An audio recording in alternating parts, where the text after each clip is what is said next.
Sejam bem-vindos mais uma vez aqui na nossa videoaula. Vamos dar sequência aqui ao nosso capítulo 6, Tempo e Transformações da Terra. Na nossa primeira aula, eu abordei com vocês a questão do tempo geológico, que conta a história de formação da Terra, os diferentes períodos que a gente vai encontrar, as chamadas eras geológicas, o que aconteceu em cada era, e as camadas internas da Terra, que são a crosta, o manto e o núcleo. Bom, vamos dar sequência aqui então, a partir do tema chamado deriva continental. O que é essa chamada deriva continental, É uma teoria criada no ano de 1915 por um cientista alemão chamado Alfred Wegener. Ele passou a observar que diferentes fósseis eles eram encontrados em diferentes continentes, e aí ele percebeu que os fósseis não poderiam estar em diferentes continentes se não fossem do mesmo continente. O outro fator que ele observou foi justamente a semelhança dos encaixes entre os continentes. Se a gente observar aqui, por exemplo, o Brasil com a África, ele vai se encaixar perfeitamente. E aí essa teoria dele dizia que há 230 milhões de anos existia no mundo um único supercontinente chamado Pangeia. O Pangeia, então, era o único bloco de terra que, ao longo do tempo, a partir de uma atividade que ele não conseguiu comprovar em sua época, eles começaram então a se fragmentar e a seguir para direções opostas. Então isso é que é chamado de deriva dos continentes, ou seja, é como se os continentes estivessem flutuando sobre um mar. Só que nesse caso esse mar é o manto, que tem uma estrutura pastosa. E aí ele deu origem então a dois grandes continentes, o chamado Laurásia e Gondwana, que continuaram a flutuar e se fragmentar. A teoria dele só pôde ser comprovada lá nos anos 60, depois que foram desenvolvidas novas tecnologias que puderam perceber justamente o que ele havia dito décadas antes. Isso é comprovado justamente porque o interior da Terra é formado por placas tectônicas. Essas placas ficam flutuando sobre o manto, e aí a movimentação delas faz com que justamente os continentes se afastem. Como a gente pode observar aqui, a placa sul-americana com a placa africana, eles estão com setas para direções opostas.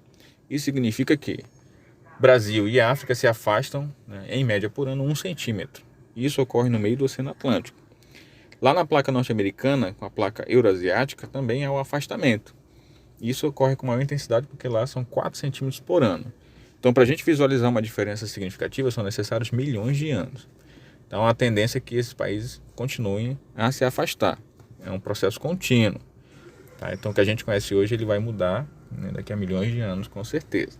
E aí, nós temos as setas que se encontram. Quando, por exemplo, a gente vê aqui a placa euroasiática com a placa africana, se chocam. O que isso vai gerar daqui a algum tempo? Ele vai gerar alguns fenômenos naturais, como, por exemplo, terremotos, a origem de vulcões, vai também gerar tsunamis e assim por diante. As placas se movimentam da seguinte maneira: o magma, a gente consegue observar aqui em setas amarelas, ele faz movimentos circulares. Esse movimento circular, ele faz justamente com que as placas se afastem em direções opostas. Bom, aí quando ocorre o encontro dessas placas, quando elas seguem para a mesma direção, elas vão começar a dar origem a alguns fenômenos, como por exemplo aqui, as chamadas dobras e falhas.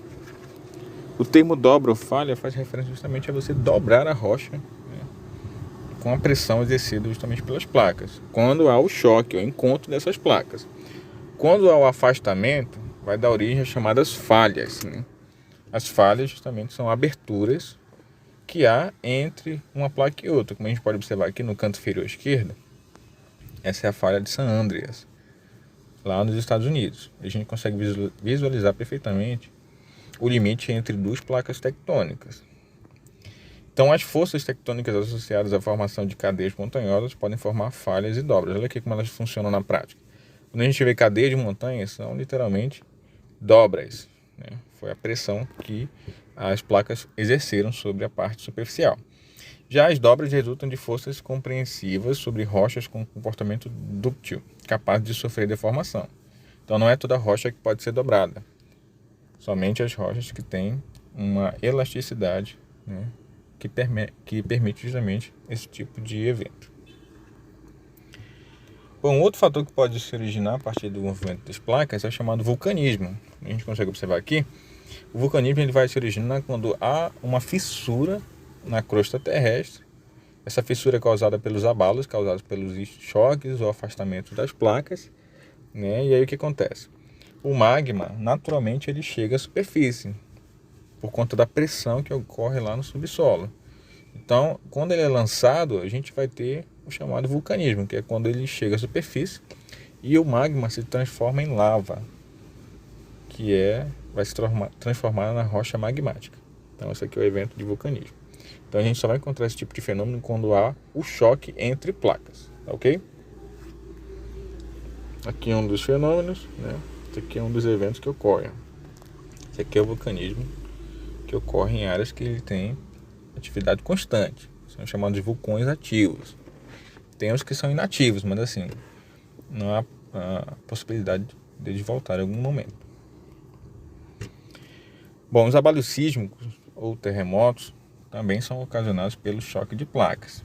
Então a gente consegue observar aqui, quando há o choque entre elas, ocorrem os tremores de terra. Então, geralmente, onde há choque de placa, há terremoto. Então, por exemplo, no Brasil não temos terremotos significativos, porque a gente fica no meio de uma placa tectônica e o choque ocorre nas bordas.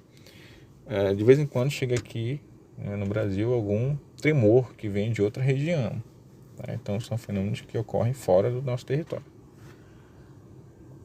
Então os terremotos também são chamados de abalos sísmicos. São tremores passageiros, no máximo alguns segundos, né, com ocorrência de outros tremores de menor período. Então, geralmente, o que acontece são destruições dependendo da sua escala, né? Então, por exemplo, aqui eles são avaliados de acordo com a sua intensidade. E quem faz a avaliação deles é uma escala chamada escala de Richter. O sismólogo, que é o profissional, utiliza o sismógrafo, que é um aparelho que mede justamente o tremor. Então, por exemplo, aqui a gente vai ver que os tremores são avaliados de acordo com a sua capacidade de destruição. Então a gente vai ver aqui o seguinte: menos que 3,5 graus geralmente não é sentido, só registrado pelo aparelho. De 3,5 a 5,4 também não se sente, mas podem causar pequenos danos. 5,5 a 6 ocasiona pequenos danos em edificações, abalos, assim, pouco sentido, né? De 6,1 a 6,9 já podem causar danos graves em regiões onde vivem muitas pessoas, porque podem derrubar edificações muito frágeis. De 7 a 7,9 são de grande proporção. Esses aí destroem, né, áreas intensas. E acima de 8, né, terremoto muito forte, com proporções catastróficas, grande destruição em áreas próximas e na área central. Ok? Então, meninos, essa aqui foi a nossa aula a respeito do capítulo 6, né, que tratou sobre o tempo, transformações da Terra, são os aspectos físicos. Espero que tenham compreendido aqui o nosso conteúdo. Tá? Eu quero que vocês façam aí uma pequena pesquisa no caderno a respeito da origem dos terremotos e também sobre a chamada deriva continental. Vocês podem escolher um dos dois: deriva continental ou origem dos terremotos, tá? 15 linhas no caderno para me entregar na sexta-feira. Tá bom? Bom estudo para todo mundo.